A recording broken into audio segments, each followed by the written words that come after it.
Good morning. I'm Mary Winters, gerontologist and owner of About Senior Solutions. You're watching Visionary Aging, and get your coffee or your tea because we have a great show today. We're going to celebrate George's birthday. I'm not going to tell you where he's from, so you can guess where he's from, but he's amazing, and his family wanted to celebrate him, so we're celebrating him today. Also, we have Steve McCullough on, and he's had a bunch of people ask him about a movie that's out on Netflix, and we're going to talk about it a little bit. Also, we have Kevin J. Moore on with us. He is an estate planning attorney who specializes in taxation, international law and taxation, which I think is amazing.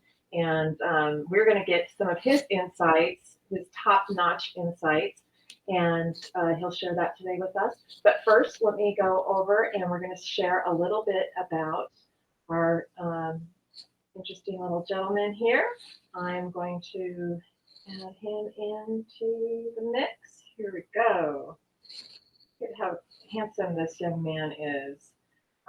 He is from Gulfport, Mississippi, and WLOX, their reporter there, Jasmine Lotz, shared that this World War II hero is celebrating his birthday. It was actually on Monday, and his family wanted to make sure it was very special with all kinds of cars to come by and wonderful celebrations and cake. And let's see if I can get some other things here. His picture from more recent.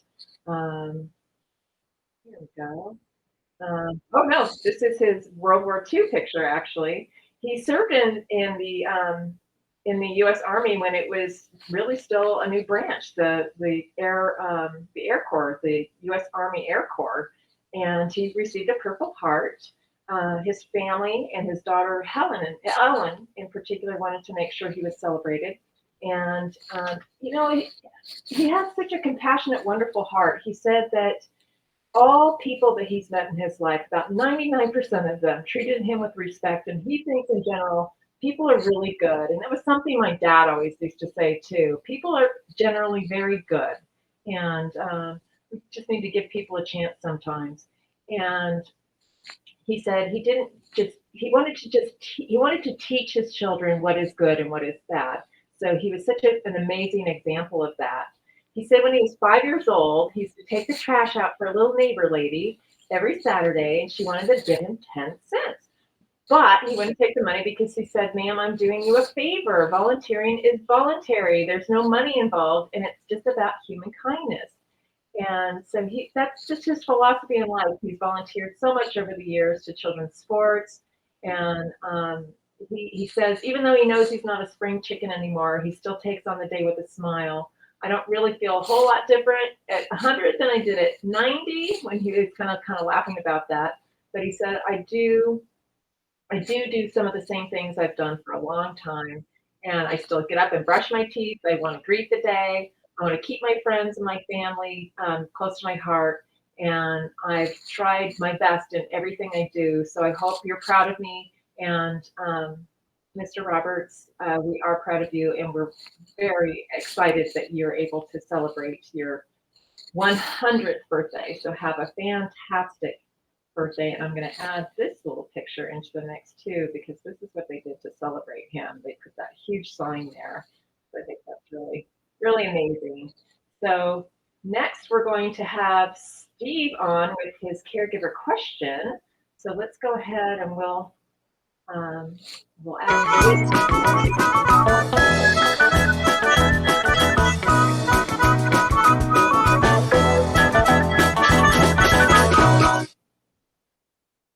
Well, here we go. We have all kinds of little things going on here today. We have all kinds of little upsets.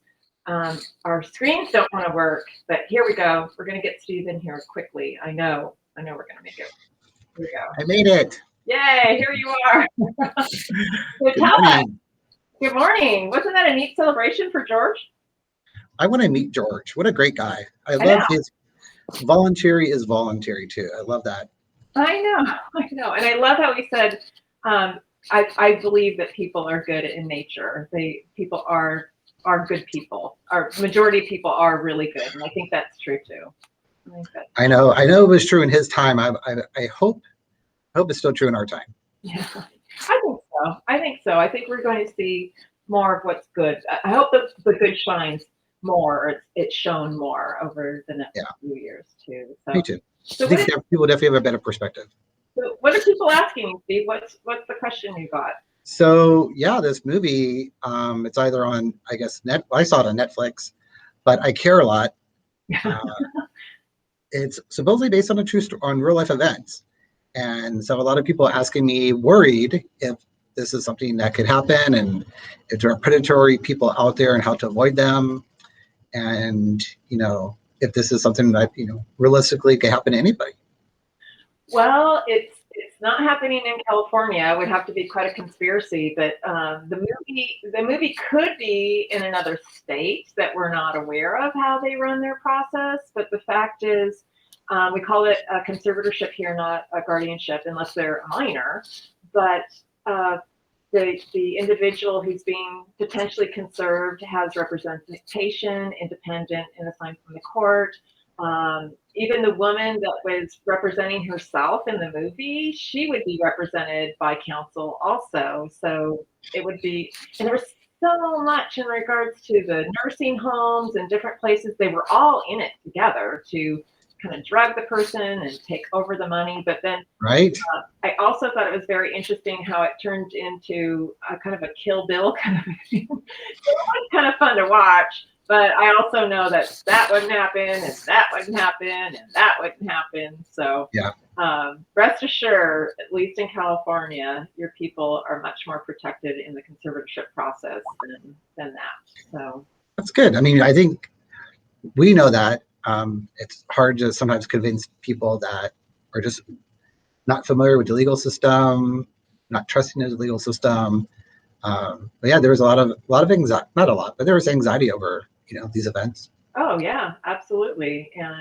And especially if you don't know how it works, then of course you're going to think, this is horrible. This is Right. something that should never happen, and it shouldn't ever happen. But it doesn't happen in our courts, that's for sure. It's So good. yeah, much better. So guess who we have on the program today? We have I told you who's going to be on the program today. Kevin Moore from Moore and Associates is on with us today. So he's going to talk a little bit about estate planning and taxation with with an international flavor and so forth. But he might even comment a little bit on the conservatorships and this movie. Nice. I've known Kevin almost as long as I've been in Pasadena. Oh, really? Yeah, he's a third generation Pasadenan. Yeah. So he's been here. He and his family have been here a long time too. So Yeah, great guy. yeah, definitely. So let me. I'm going to go ahead and introduce him. How's that? All right. You have a great show. Okay. Thanks. We'll see you at the end. All right. Absolutely. So Kevin is a third generation Pasadenian, as we mentioned before, and he's going to talk about the importance of having a trust in place. And since 1992, with his agency, they've specialized in estate planning, probate, real estate, corporate law, tax planning, and tax avoidance to help the owners of family-owned and closely held businesses to protect their wealth and bring order to their personal and financial situations.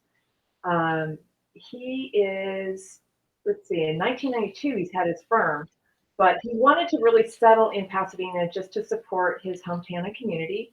And he focuses on business transactions and tax planning and tax controversy representation for individuals and companies.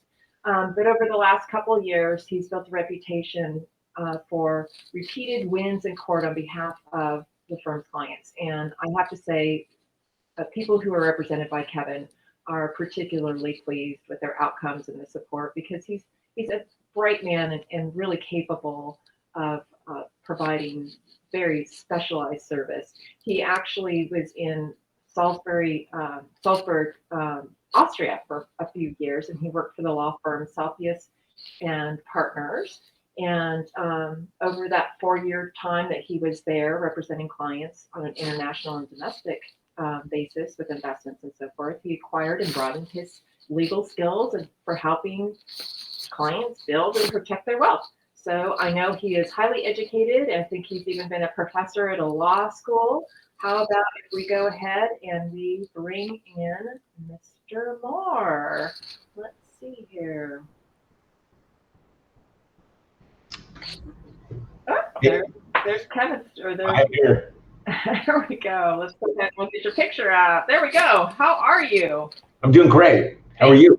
I'm great. Thanks for coming on. Nice to be on. Thank you for having me. I really appreciate the opportunity, and hopefully I can impart some words of wisdom to your audience.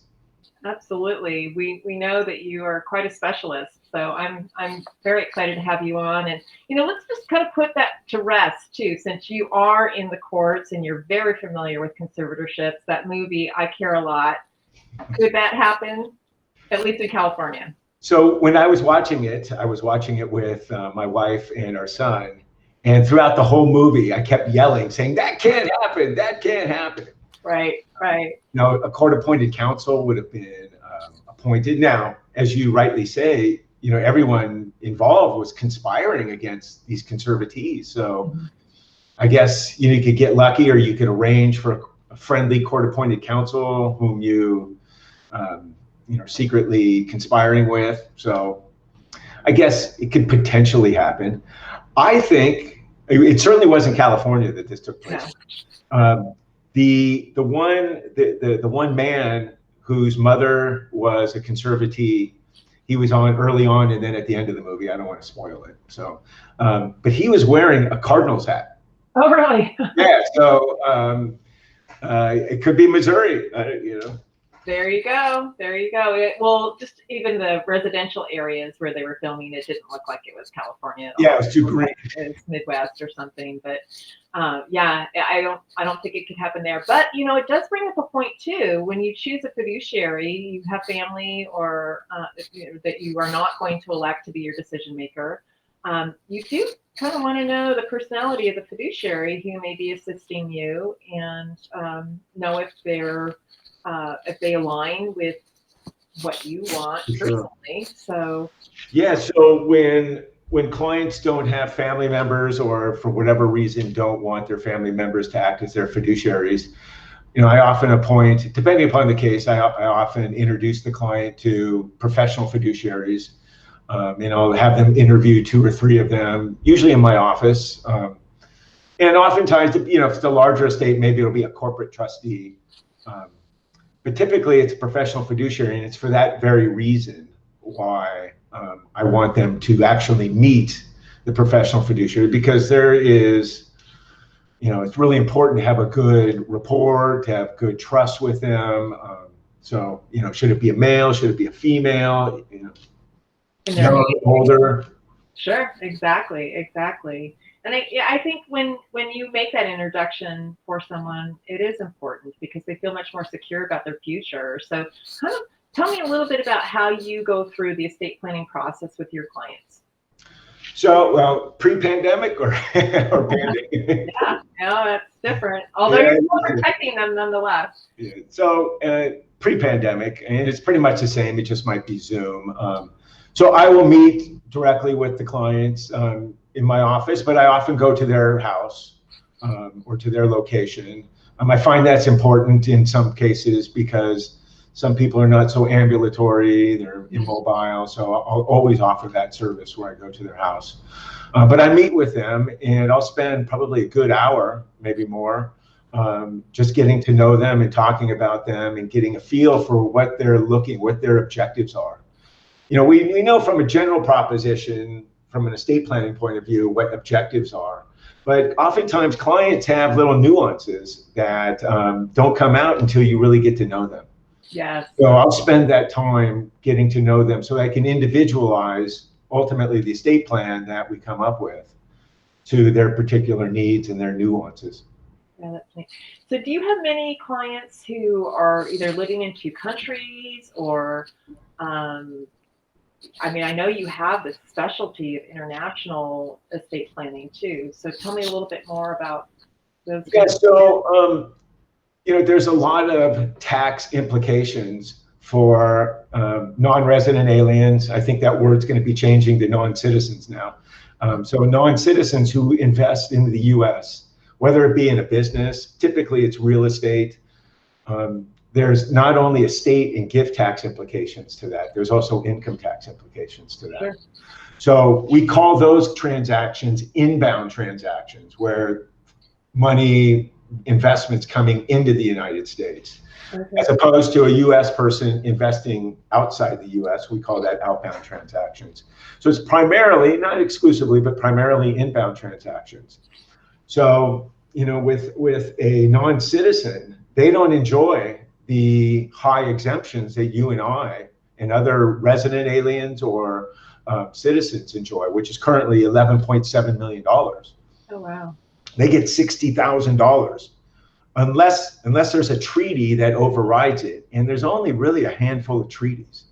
So yeah, there's 180 income tax treaties. There's only 15 or 16 estate and gift tax treaties that the U.S. has. So most of the time, you don't benefit from. So for example, China, there's no estate gift tax treaty with China. The Philippines, Thailand. So a lot of our investors here in California come from those areas, and so you have to rely on the code. They get a $60,000 exemption from their estate. Interesting. So you do the math. They buy a property, which is easy to do, for $1 million in California. They're going to have an estate tax on that at 40% of $940,000, unless they structure it properly. Okay. All right. I know even with Proposition 19, that's probably creating a lot of interesting scenarios. Wow, that was a bonanza. Yeah. So from about July until February 15th, the effective date of the Proposition 19, it was pretty maddening, because from July to the end of the year, everyone was doing estate planning, believing that depending on the election outcome, that estate taxes or the estate tax exemption was going to go down. So there was a lot of year-end planning. And then as soon as the year-end came, we had to deal with Proposition 19, which pretty much effectively did away with parent-child exclusions from reassessment. And that effective date was the last date of transferring property was February 15th. So it just went the end of the year straight to February 15th. So are you ready for a vacation now? Yeah, I'm ready for a vacation. I'm going to do the vacation next week, so looking forward to that. That's great. Yeah.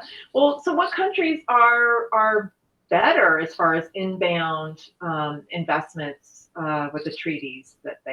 Great Britain is an excellent country to come from if you're investing in the U.S. They have this provision, unlike any other in international state taxes. Their citizens or residents can elect to be treated as a U.S. resident or a U.S. citizen for estate tax purposes, and thus get the $11.7 million exemption, and not just the $60,000 exemption. There's a lot of factors that go into making that decision, because once you elect to be treated as a U.S. citizen for estate tax purposes, now everything comes into the fold, not just your U.S. property. I see. Oh, interesting. Okay. You almost are a citizen then, the way they're looking at your. Yeah, exactly right. If you elect to be treated as a citizen, it's not a half measure, right? It's complete. Wow, amazing. But it does provide some unique opportunities that you don't get anywhere else. Germany is a good country, because they allow for a proportionate use of the estate tax exemption. So if they have 20% of their total property is in the United States, they get 20% of the $11.7 million exemption. Huh, interesting. Yeah. Do these treaties change very often, or? No, they don't. No, they're pretty much set in stone. I mean, there might be a protocol here and there every once in a while, but no, they really haven't changed much. And there's really nothing on the horizon where they're negotiating new treaties with other countries. So I would imagine you have some pretty big teams sometimes working with some of your clients, international clients, to really figure out how to best support them. And are they here? Do they have to be here a certain part of the year, a certain time of the year? Sometimes they're here, sometimes they're not. If they're here, then usually they're residents, and now they're treated like anybody else. So usually they're not here, so they're non-residents, they're non-citizens. So they don't get the estate tax exemption. I see. Interesting. So take me through the process then again with your estate planning. Yeah. Obviously, these are really big items that you would be chunking out of planning their estate too. Well, one of the nuances that I was referring to earlier, it's, how much, and this kind of goes to the movie, I Care a Lot, right? How much trust are you willing to put into your fiduciary, whether that be a professional fiduciary or whether that be a family member who's acting in a fiduciary capacity. And this came up a lot during the Proposition 19 fiasco. So oftentimes, in really the scenario where we were really doing work for Proposition 19 clients, the client tended to be older, right? So maybe their life expectancy was going to be, relatively short. And so, okay, let's transfer the property now. And in many of these cases, they may not have had full capacity to carry out any kind of major or significant changes. So we would have to rely on a power of attorney given to the child or to whoever is acting as the fiduciary to act on their behalf. And, most powers of attorney, if you buy one of these forms at the drugstore, one of these pre-printed forms, they're very, very limited. Yes.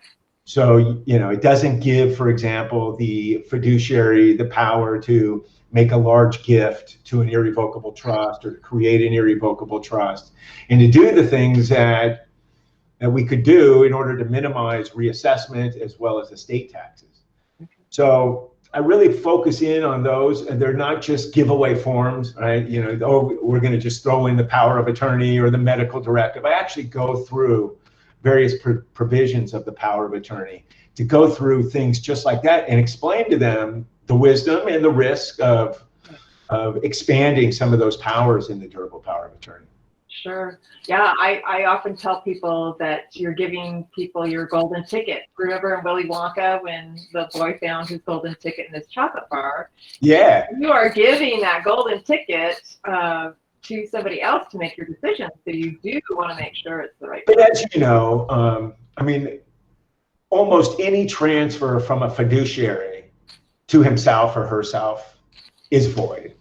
So there has to be an extremely good reason.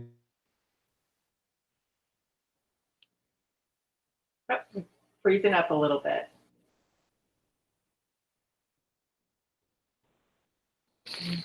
Let me wind up calling him really quickly because I know he's having some trouble with his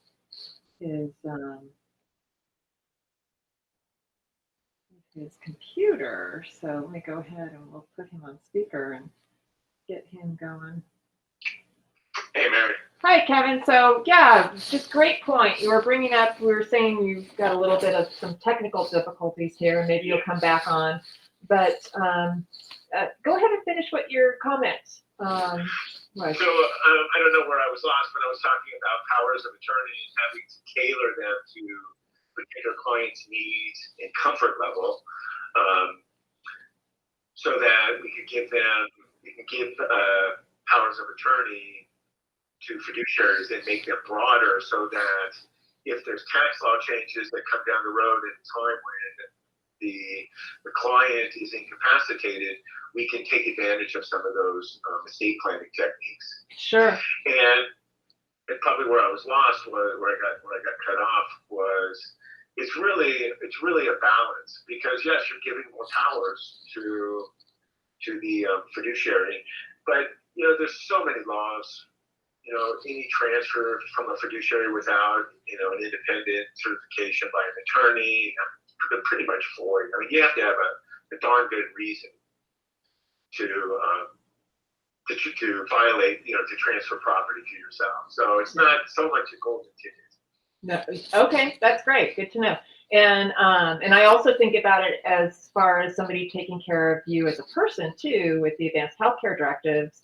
I was talking with a woman the other day who had her husband conserved, and she mentioned how many women, when their spouse may have early signs of, or the signs really aren't too apparent, but they're making really poor decisions on their finances and so forth, but it turns out that they wind up having some kind of cognitive issue, some kind of executive functioning issues where they're just not making good decisions. And so you're able to also protect the whole family then when they put Well, up what's with good is, while these powers of attorney and medical directives tend to avoid probate, the probate court's always there to supervise when necessary. So if someone's making inappropriate personal decisions, or for that matter, property decisions, you can always seek redress in the court.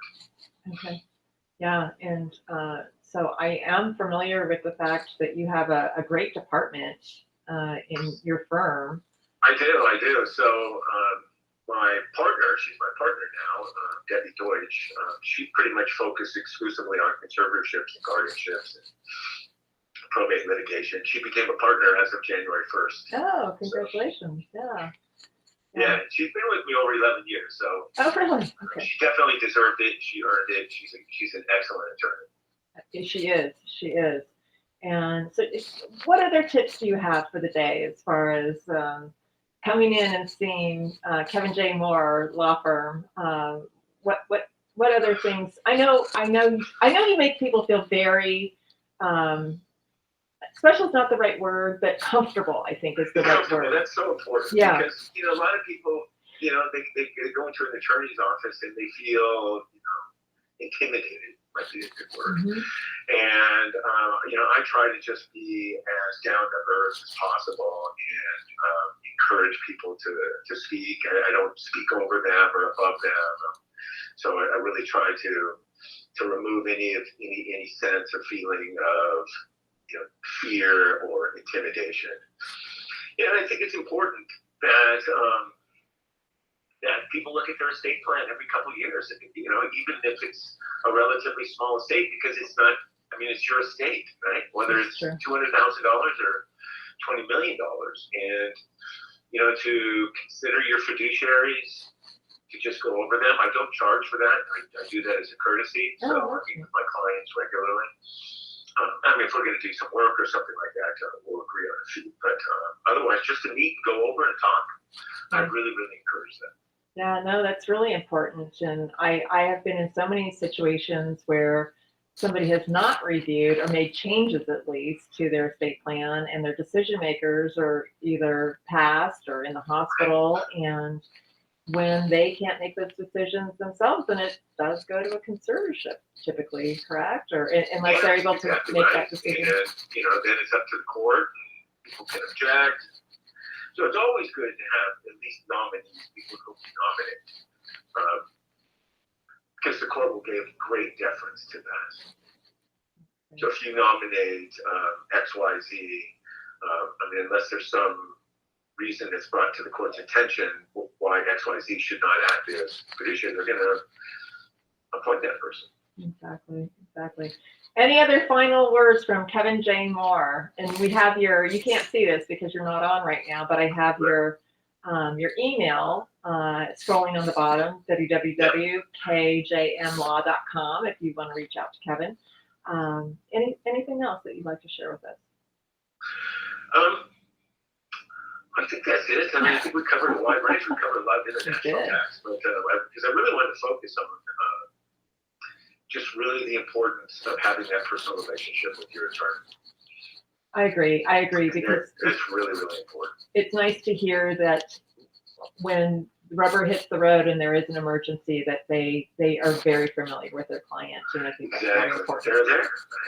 Yeah, exactly. And it's also good. I'm not a big advocate of big firms, but to have your attorney be part of a firm, I think that's also a benefit because it's not just that attorney who's involved. It might be my case with Debbie. She gets involved in various aspects of the case, and our staff and so forth. So, God forbid something happened to me, they can just pick up from where we left off.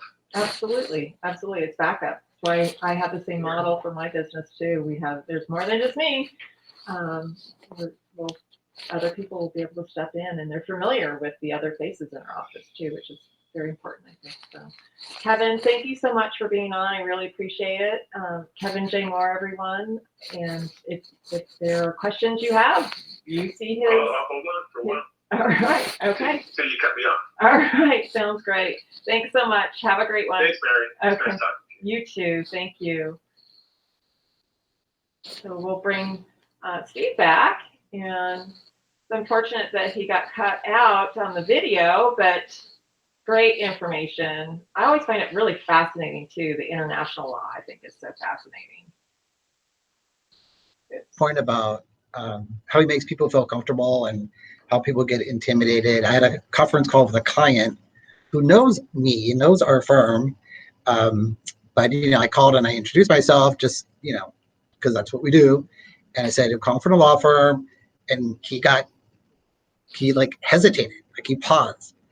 He's like, "Okay, wait, do I have to get my legal hat on?" And I'm like, "No, Phil, it's just me." He's like, "When I hear legal, I just, it just clicks in my head. I gotta, think about what I'm doing and what I'm saying, and people, and that's someone who deals with our legal team a lot, right? So people who don't deal with people in the legal field, it's intimidating."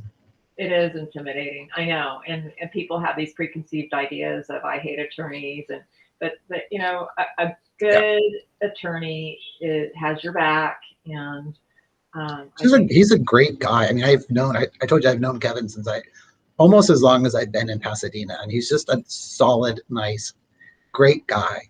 Yeah, absolutely. Well, how about what's going on for the weekend? Anything interesting, exciting? Things are opening up. It should be a nice weekend. What are you up to? I have actually plans to go to the Huntington tomorrow. Oh, fun. Walk around. Yeah, so I'm going to do that, bring a book. Hopefully the weather's nice, and just catch up on some me time. Maybe get a run in. How about you? You know what? I have no plans. No? So I will have to. I'll have something fun to do. But actually, You saw your grandchild last week, right? I did. It was great to see them. And Yeah. my grandson is going to be one very soon. So we'll be planning some things. And I'm going to be doing grandma duties soon too, where I'll be watching them for a couple of days. So that'll be fun also. Too young to have grandchildren. I know, but it's okay. They're here. Right. So yeah, we also have, if you want to do your own planning, a little planning and see where you're at as far as things that you need to get together, you can find out if you're an action hero or if you found the fountain of youth, and you can just go right to our website about seniorsolutions.com, and you can take that quiz. It takes maybe 2 minutes, and you can find out where you're at in your process, and we'll forward some resources, right? It just automatically sends some resources to you when you finish that quiz. So go ahead and check it out. So, all right. Excellent. Have a great weekend. And you have a better one. It's good to know that I Care a Lot is not real in California. Cannot happen, right?